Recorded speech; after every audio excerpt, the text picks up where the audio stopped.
Outsource कर्मचारियों का एक तो फ्यूचर सुरक्षित नहीं है, साथ ही साथ उनके संवैधानिक अधिकार जैसे रिजर्वेशन वो इसके आउटसोर्स रिक्रूटमेंट पर लागू नहीं हुई।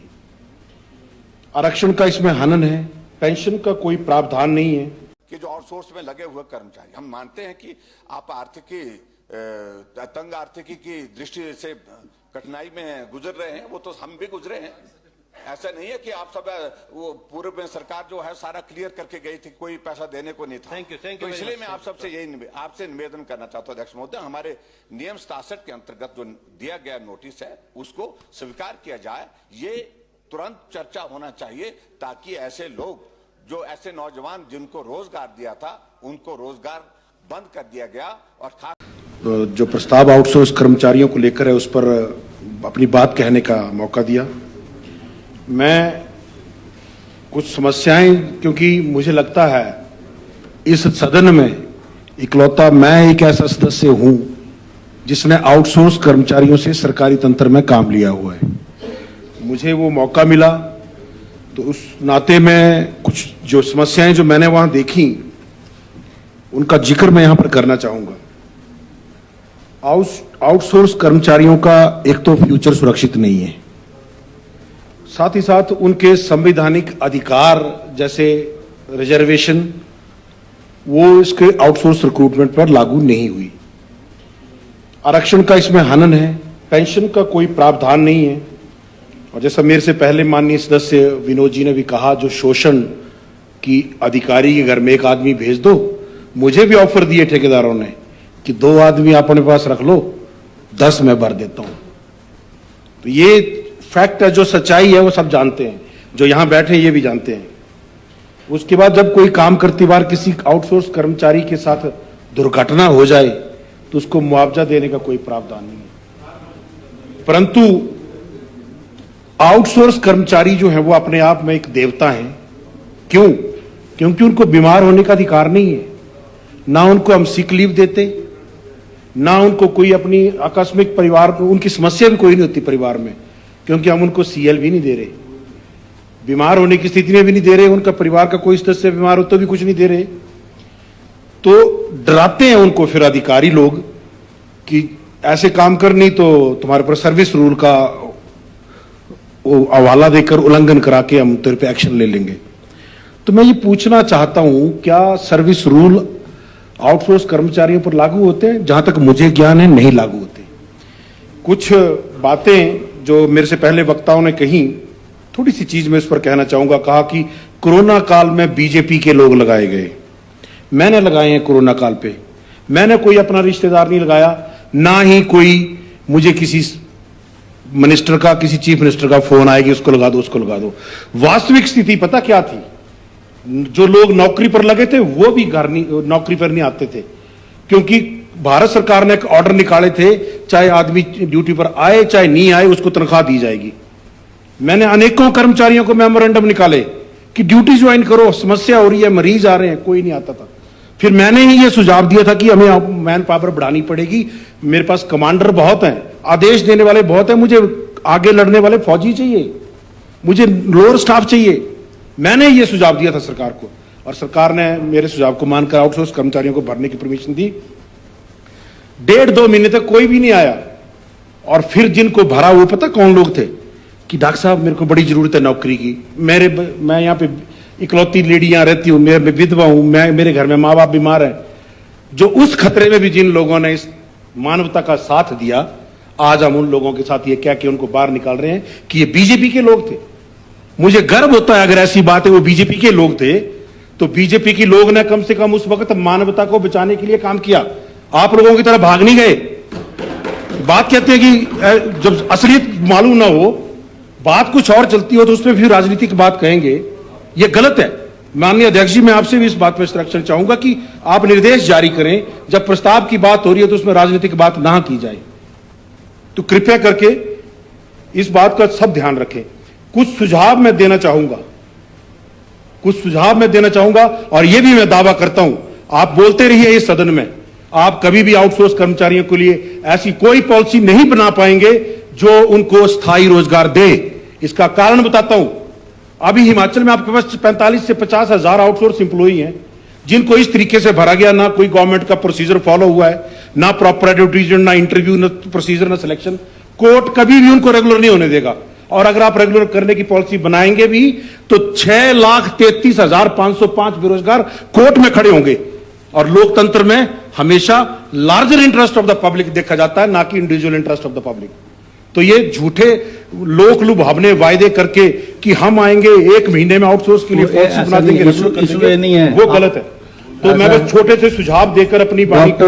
डॉक्टर जनक जी, सर, ये आएंगे जाएंगे वाली बात थोड़ी नहीं, छेड़ा इन्होंने। ये तो रेजोल्यूशन लाया हुआ चौधरी साहब ने। आप प्रैक्टिकल बात कह रहा हूँ, रेजोल्यूशन पे आ रहा हूँ सर, थोड़ी है ये। बिल्कुल सुझाव पे आ रहा हूँ सर।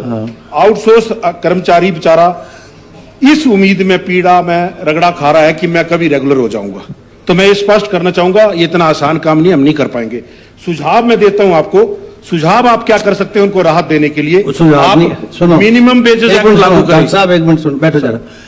सुझाव आप ये जो इन्होंने बोला है इस पर दो जी, कि भाई इन्होंने बोला हरियाणा की तर्ज पर ऐसी पॉलिसी बनाई जाए जहां जिससे आउटसोर्स जैसे उन्होंने बनाया वही बोलो, उसी एनोलॉजी पर यहाँ काम करो। तो आप वो बोलो ना कि जो चौधरी साहब ने बोला वो ठीक है। और इसमें कि लीव रूल लागू करें, मिनिमम वेजेस एक्ट लागू करें और कम से कम अटल पेंशन योजना के तहत इनको लागू करें। और मैं भी माननीय सदस्य सुखराम चौधरी जी ने जो कहा कि हरियाणा की तर्ज पर एक ऐसी पॉलिसी बनाए ताकि इनका हम शोषण रोक। कम वहां तो दया करो, पाप लगेगा, पाप आप लोगों को पाप इसलिए लगेगा कि ये पुण्य का काम किया उन्होंने जब परिवार के सदस्य परिवार के साथ नहीं थे उस वक्त। योर पॉइंट है अध्यक्ष महोदय, मेरा यही निवेदन है कि इजाजत दी जाए कि जो आउटसोर्स में लगे हुए कर्मचारी, हम मानते हैं कि आप तंग आर्थिकी की दृष्टि से कठिनाई में गुजर रहे हैं, वो तो हम भी गुजरे हैं। ऐसा नहीं है कि आप सब वो पूर्व में सरकार जो है सारा क्लियर करके गई थी, कोई पैसा देने को नहीं था। तो इसलिए मैं आप सबसे यही आपसे निवेदन करना चाहता हूं अध्यक्ष महोदय, हमारे नियम 67 के अंतर्गत जो दिया गया नोटिस है उसको स्वीकार किया जाए। ये तुरंत चर्चा होना चाहिए ताकि ऐसे लोग जो ऐसे नौजवान जिनको रोजगार दिया था उनको रोजगार बंद कर दिया गया, और खासतौर से कोविड में लगे हुए जो बच्चे थे उनकी नौकरी का विषय है, उनके काम का विषय है, उनकी सैलरी का विषय है, उनके परिवार का विषय है। इसलिए अविलंब चर्चा की जाती है। माननीय मुख्यमंत्री महोदय। अध्यक्ष महोदय, मैंने भी नोटिस दिया है। अध्यक्ष महोदय, I have not allowed the notice. I have listened. Parmar साहब ऐसा सुनो तो सही भाई, सुन तो लो। अब मैंने सुन लिया आपको, अब मुझे सुन लो। आप बैठ जाओ ना, आप बैठ जाओ। आप इस सीट को सुशोभित कर चुके हैं। आपने नोटिस दिया है, सब्जेक्ट मैटर सेम है आपके नोटिस का भी और बाकी मान्य सदस्यों का, जिसका मैं रेफरेंस दूंगा। एक minute, let me speak, please don't interrupt मी। मैं आपको उनका भी रेफरेंस दूंगा, आपका भी दूंगा, जब मैं अपनी रूलिंग व्यवस्था दूंगा। अभी तो जो विशेष ठाकुर साहब नेता प्रतिपक्ष, आपका सबका ट्रस्ट है ना इनमें, जब नेता बोल देता है तो उसके बाद बाकी कोई नहीं बोलता। तो इसलिए अब सदन के नेता को जवाब देने दो, फिर मैं व्यवस्था दे दूंगा, फिर आपने जो कार्रवाई करनी होगी कर लेना। माननीय मुख्यमंत्री महोदय।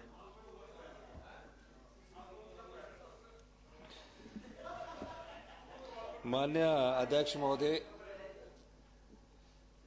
कल कृषि बिल पर जब बात हो रही थी, आपने रणधीर शर्मा जी और विपिन परमार जी ने बड़ा अच्छी बात रखी थी। चर्चा हो रही थी बिल पर, माननीय विपक्ष के नेता उठ गए। आपने बोला जो सब्जेक्ट इन्होंने ध्यान में लाया उसी में, तब तो खड़े होकर इन्होंने नारे यहाँ लगा लिए। मतलब जब आप इनको अनुमति दे तब कोई विरोध नहीं है। आज आपने फिर इनकी बात सुनी और 4-5 मिनट इनको दे दिए, और 4-5 मिनट जो दिए, जो काम रोको प्रस्ताव ये लाए हैं, 10 मिनट इनको दे दिए।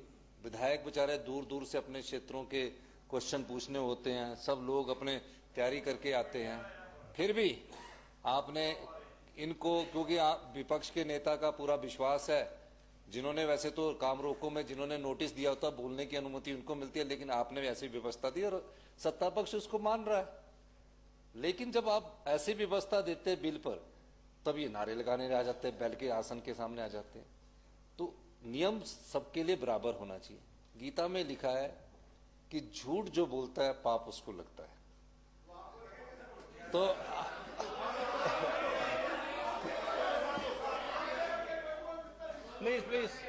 Please let him reply. Let the Honorable Chief Minister reply. और He is the leader of the house. Please. और जो झूठ बोलता है जोर जोर से चीखता है। तो मैं पहला झूठ मैं झूठ गिना रहा हूं। 6 महीने थे जो कोरोना काल में लगे, उनको कोई सैलरी नहीं मिली। ये विपक्ष के नेताजी ने झूठ बोला। देखिए फिर बोल रहे, मैं अभी बोल रहा हूं। Please don't. Please, no interruption, please. No interruption. No. बैठ जाइए, जमाल जी बैठिए, please. Take your seats. माननीय अध्यक्ष जी, Nothing will go on record. No interruption. Only the Chief Minister's statement. माननीय अध्यक्ष जी, मैं जो सदन में जो बोल रहा हूं, और सदन के विधायकों को ये अधिकार भी है कि कोई चीज अगर उनको झूठ लगती है तो उसके खिलाफ विशेषाधिकार अनंत प्रिविलेज मोशन लाया जा सकता है। ये आपको अधिकार है। और मैं प्रदेश के